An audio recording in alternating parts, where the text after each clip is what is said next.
Thank you for the technical support.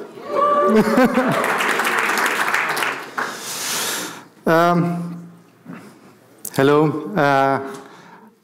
I'm not going to do a technical talk. If you were expecting, well, based on the title, some CSS or anything, this is not it. I'm sorry. I am going to talk about my personal experience with burnout, and hopefully this talk will prevent others from meeting the same fate. Yes, ChatGPT did help me with that title, but that's the last thing, I swear. My name is Remy Parzinski. I'm a design system consultant at Logius, working for the government. That's not really important right now. I'm just here to tell you how it all came to be, because it didn't appear out of thin air. But before I go there, let me hit you with a bit of truth. So according to the World Health Organization, burnout is well, badly managed workplace stress. Basically, that's what it comes down to. And I'm going to tell you why I don't agree with that. I don't fully agree with that.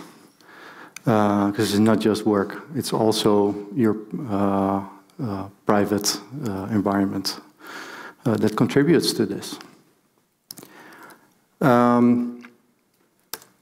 So a bit of numbers.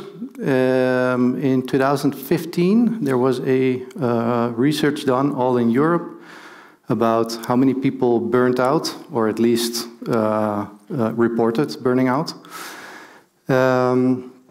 Published in 2018. And the Netherlands, we scored a 5th place. So on the low side, so that's good. Lower scores are better and higher scores are worse. And then 3 years later, when this was published, they started a new research with a slightly different research question. But in that we saw that there was an increase and we placed 6th. So there is, following this trend, well, more and more people are actually burning out. But I'm not here to talk about numbers. Nobody really cares about those. Here, I'm going to talk about this and what happened in my brain, and this is actually what happened. Who here has seen the new Pixar movie Inside Out 2? A lot. There's this one scene, and you'll know exactly which one I'm talking about. It depicts perfectly how I felt during that time. And if you have not seen it yet, you will watch it. When the scene comes up, you will know exactly, this was the one. That was. So yeah, that was harsh to look at. That scene was difficult for me. So how did we get here? I'm going to start in January, or actually a bit before. A few months before, my father-in-law had a heart attack. He survived, it's fine, but he had, well, he had his heart attack in the ambulance, had another one, and then in the hospital had another one, and somehow we don't see anything from it. Well, he got a bit older in 7 days, but he's still fine. But that really messed me up, everyone. But then, well, New Year's came, and I started the year with a bang, with well, serious case of influenza. And I've been sleeping for a few days, like straight on, just get out of bed, take a whiz, have something to drink and eat, and then back to sleep again. And then when it was finally over, I got COVID, and the same thing happened again. So sleeping, a lot of sleeping, getting out of bed for a whiz, cup of tea, go back to bed. And then we're done, right? No, we're not. Nope, I got it again. We're still in January. We are still in January.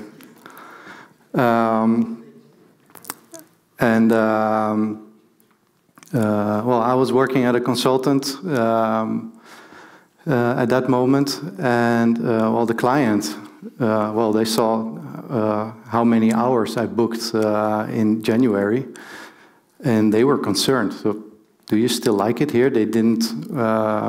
They thought I was skipping school, like, but I wasn't. I was actually sick, and that, in hindsight, that was the first red flag. That I should have noticed something is up. So being sick for 3 weeks in a row for different diseases, that's, look out. I was having trouble sleeping, broken nights, because, well, I had a son, he was 2 years old, and after 2 years he was still not sleeping all through the night. So already for 2 years, having every night broken, that's not healthy for anyone. And because of that, my energy levels dropped, and I didn't feel like working out anymore. I was very active. I worked out like 2-3 nights a week, and I stopped that immediately, well, completely. Don't do that. Don't do that. Don't stop working out. But because the client asked me, "Do you still like it here?" I had the need for myself to prove to them that I still wanted to be there, that I liked it there, and I actually did. I was slowly taking on more distinct tasks out of the regular sprint work, or more within the department. But I was still tired all the time because I was still not sleeping, and that actually resulted, well, in me not being able to focus on anything, like simple tasks. I just couldn't focus on it.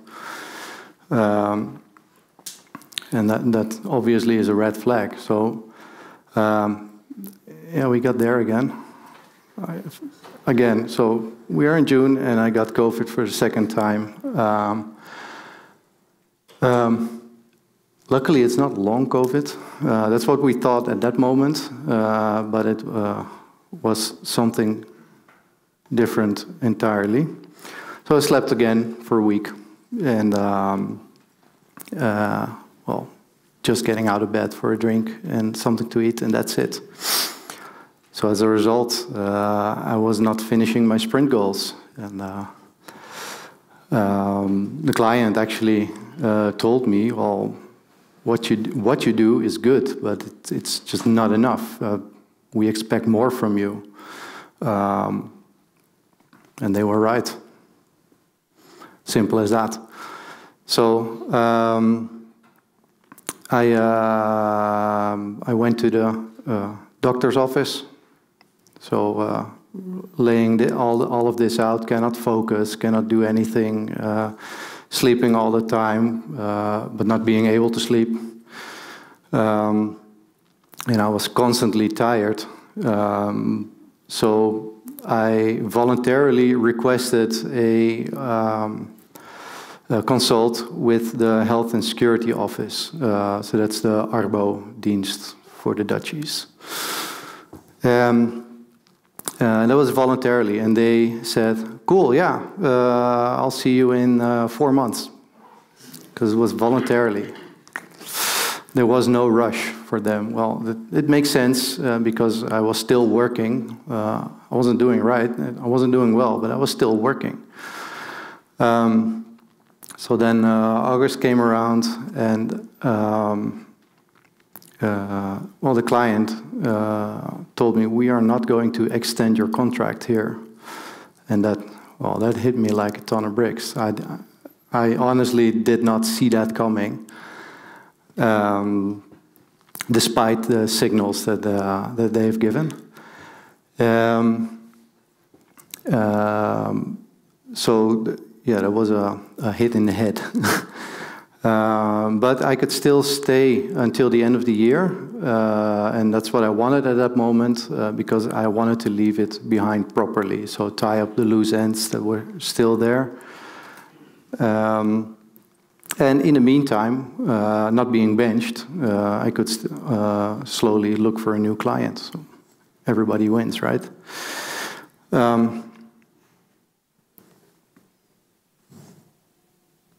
October came around, and I was having a sit-down with the Scrum Master, telling him, I can't focus, I'm so tired, I cannot do this. I cannot tie up all these loose ends. And he asked me the question, should you even want to stay till the end of the year? Is that good for you? We'll manage. But this is something you have to decide for yourself. And that question, that was the one. That was the one that pushed me off the edge. And I later thanked him for this, because if he hadn't done this, that would have come way later, and the recovery period would have taken way longer. But that made me realize I was running on air. I was not walking on the ground anymore. I was already over the edge. And when I admitted this to myself, I'm not okay. So when Wile E. Coyote realizes there's no ground under him, that's exactly what happened. I fell, and I don't know, it took 2 days to get to rock bottom. Rock bottom was hard. It was really, really hard.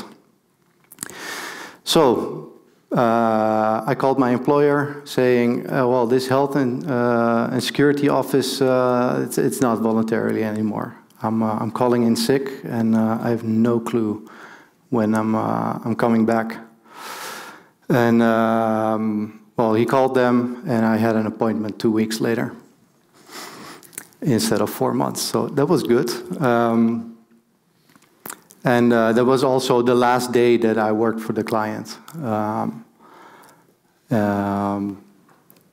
because I was not able to anymore. And because I hit rock bottom, just stress levels went through the roof. I couldn't handle anything anymore. So the first, like in the Alcoholics Anonymous, step 1 is acknowledging that you have a problem, and I did. And at that moment, my brain just stopped working. Information was not being processed anymore. And that was really hard. So the most simple things I couldn't do anymore. Remembering names of people that I've seen 1,000,000 times, or coming up with words of a subject that I was talking about just now. I could be talking about clouds, and in the next sentence not come up with the word cloud.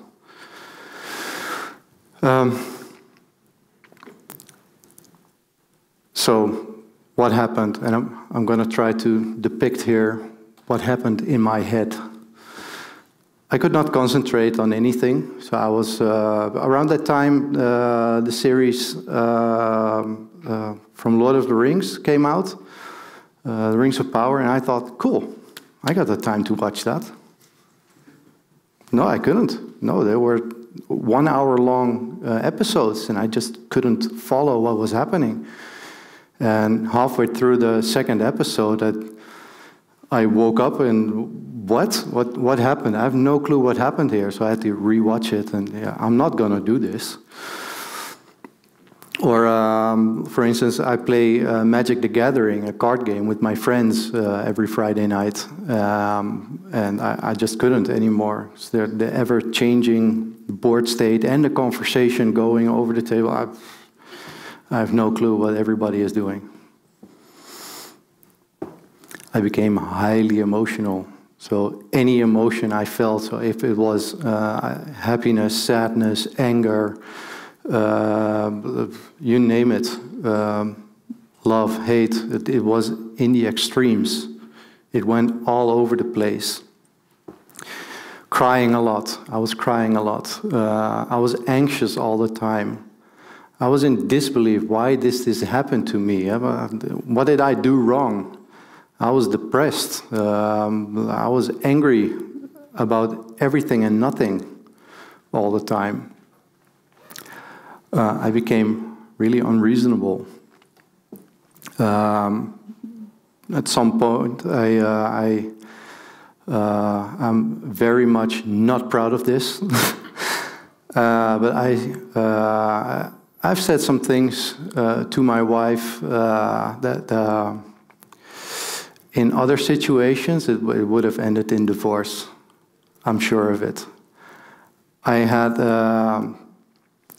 was lucky that she was not there. I was angry at something I thought she did or didn't do. And when I found out, I went through the roof. And immediately after that happened, I thought, oh shit, I'm so happy that she is not here. That would have been a real problem. And I told her about this, it's all fine. And she knows what is happening. I became easily overwhelmed. For instance, I couldn't cook dinner anymore. Like having something cook in a pot and then cutting up the next thing. Like, nope, that was too much. Every Monday morning, I would take my son to swimming class. And one morning, we were driving, and there was a roadblock. And the roadblock went into my head. I couldn't think of a different way to get there anymore. It was so easy. I just couldn't. So turned the car around, drove home, crying, and my son in the back seat, "Daddy, what's wrong?" Oh, that's really difficult to hear. And I couldn't explain it to him. I became very forgetful, and still am, by the way. Like I said, the words, I couldn't come up with words about topics that I was actively having a conversation about. This one was actually cool. I experienced time travel and teleportation. I would just zone out and then be halfway around going back home. How did I get there? Whose car is it? Oh, it's my car. Okay, cool. Things like that. That's what. So yeah, that's a cool way to experience this. The most difficult part, I couldn't take care of my son properly. I had a lot of help, thankfully. My in-laws live right across the street. And whenever I would feel that I wasn't able, I just, here, take him, I can't. And they were happy to help, of course, or bring him to my parents, or have somebody pick him up. And then I would go to bed, cry myself to sleep.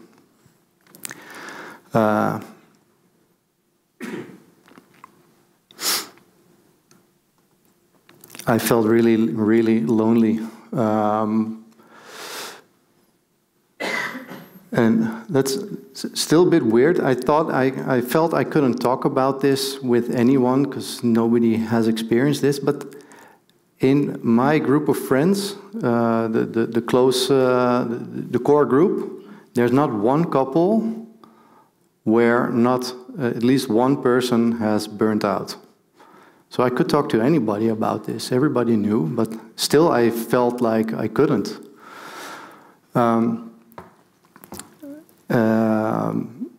It was so weird.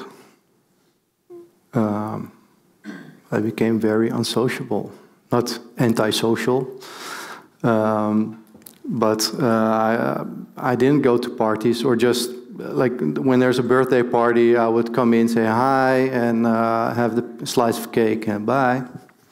That was it. That was all I could take. So being in a setting like this, or this whole full day, nope, no.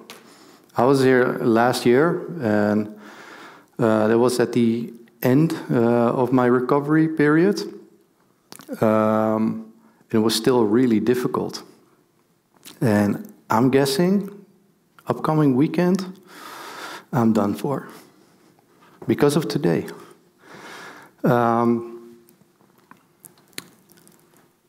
Because I've always been an introvert, but it got way worse.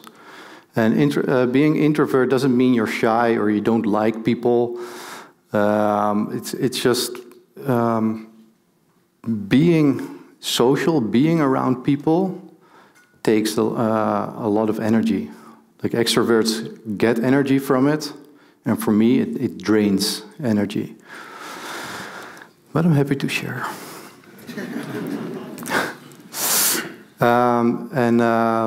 Actually, one of my friends, Frank, he had this amazing quote. If you weren't an introvert before, burnout will sure as shit will make you one. And he's right.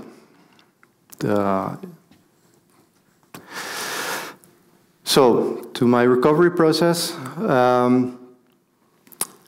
I started out with physical therapy because, as you remember, I quit working out, so my body was not fit anymore, and my doctor actually said, move, get moving, don't lay on the couch, just move, go walk, go work out.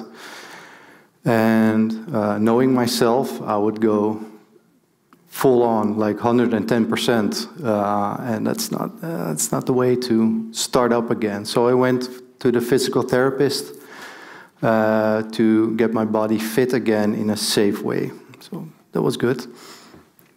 And he said, okay, cool, do 5 push-ups. I did 3, and then I went to sleep for 5 hours. Yeah, that was hard. That was harsh. I did a lot of sleeping. So in October I got sick, and I started working again in January. So 2 days, 2 hours, just reading email, having chats with colleagues, and that was it. I actually couldn't do more. And some of the times I don't think it was actually safe to drive home, but it's in hindsight. What did help was my son. He found out that he could sleep all through the night. So no more broken nights. Occasionally, but that's fine. That's okay. I got psychological help at first from the doctor's office, and later from a psychiatrist. And being open about it helped as well. Like before, I said I couldn't talk about it, but at some point I started talking about it with anyone. So at home, at work,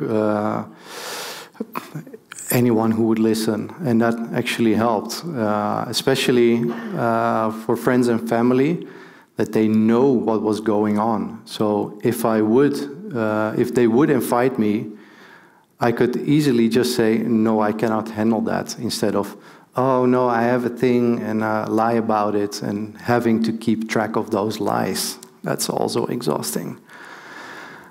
I slept some more. I slept a lot. Reducing my caffeine intake. I take 1 cup of coffee in the morning, and if I take coffee in the evening, it's always decaf. Not because I cannot fall asleep, but I've noticed that my the quality of sleep is way better. So that helped. And something is happening here. Cool. Do some light exercise like I did with a physical therapist. I walked around the area and then go to the park, rode my bicycle, did more than 3 push-ups without sleeping. That was good. Building up my social interactions, so privately and also at work, with building up my working hours. That was, at some point, you cannot work around the lunch break anymore. I didn't want to have the lunch break, because that would mean I would be in a room full of people, having to talk with colleagues, and that was actually a bit too much. But I found a way to work around that by sitting with my back towards, well, like this. I cannot see you, that's fine, you're not there. And that helped.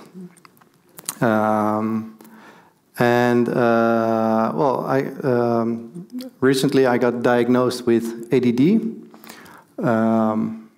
because, well, I requested that because my head is going all over the place. I'm always on, and that's really, really, really annoying, really tiring. And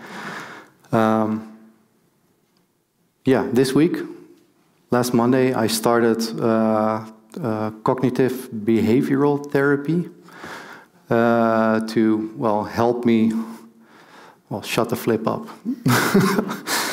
And then, of course, sleep some more. Sleep a lot. I go to bed like 9:30 till 7, and every night. It's amazing. The funny thing is, I couldn't really concentrate, but what really helped me clear my mind was doing Sudokus. And not the easy ones, no, the hard ones. Because I had I had something I could focus on, and the rest of the world just wasn't there. And actually, if I was playing and my son or my wife or anybody needed my attention, they had to physically tap me on the shoulder, hey, I need you. So that helped me a lot. I'm still playing every day. So that was the recovery process, but am I done? No, actually no. I got rewired. My brains got rewired, and there's some permanent damage, some positive, some not so positive, but it's still there. So maybe they're just long-term, and they'll go away, but maybe not. I still get overwhelmed. Like I mentioned before, this is way too much this day. So I'll be done for this weekend. And I have to actually plan downtime. So having time for myself. 3 weeks ago, I was supposed to play Magic. But something came up at work, and well, it was too much, so I canceled, and I had to plan it for next week. So it was 4 weeks apart, because too many things were happening in the meantime. It's something I need to plan to be, well, sociable. Same with parties. If I get invited to something, I can easily say, no, I already have these things. Don't count me in. I still forget a lot of stuff. important stuff, trivial stuff, and sometimes when I'm really tired, I still forget the words of the topic that I'm talking about, and that's. I don't think that it'll get better. During movies or series or anything, I can still become highly emotional. Like the scene I was just talking about for Inside Out 2. I was there with my nephew, 12 years old, and I was crying because I was sort of reliving the moments, well, it just hit me so hard. He actually put his hand on me. Are you okay? Well, not that you mention it, no. But also happiness. When I'm happy, I'm really happy. When I'm angry, I'm really angry. That still stays. I still feel lonely from time to time. Not as much as then, but well, I still am.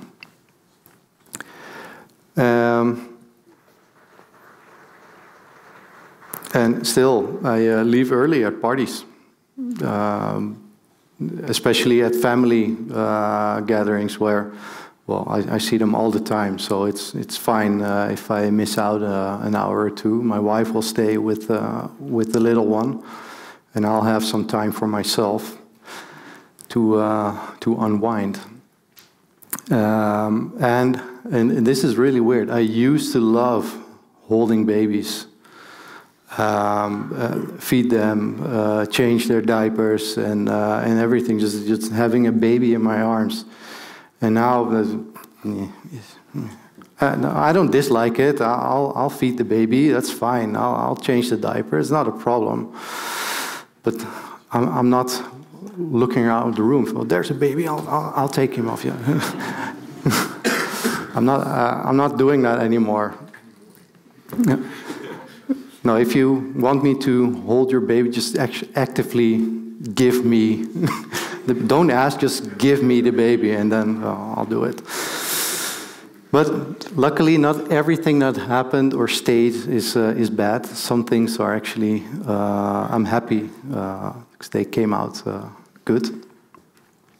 Hopefully here to stay. I became mentally stronger. I know when to say no. Like I was, my colleague told me, "Hey, you should do this talk at Frontmania." So yeah, sure. So that helped. I'm more open about myself. It's easier for me to talk about me. Something I never could before, and well, with the therapy, that helps as well. And this is the best one. I don't give a flying flip about how many people are here. If it's just 1 or 1,000 people or a stadium full.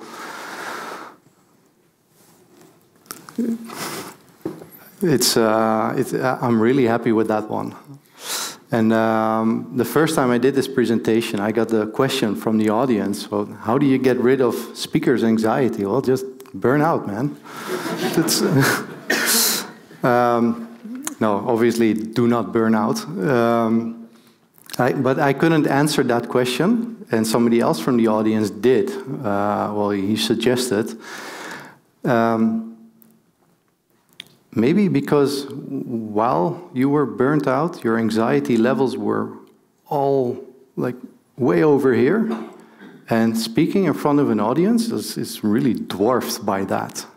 That makes sense, and I'll use that one.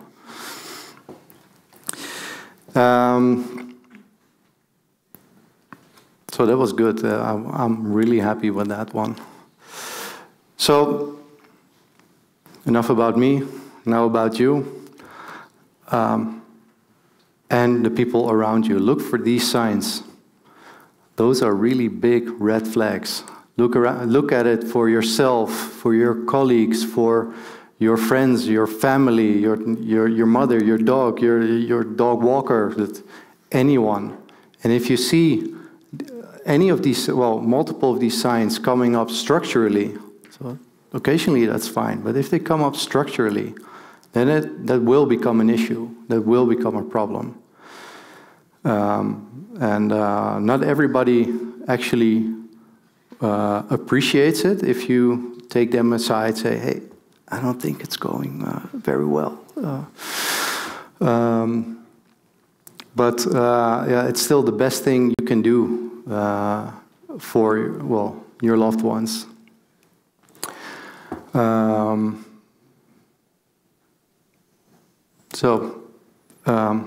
With that, until next time, take care of yourself and each other.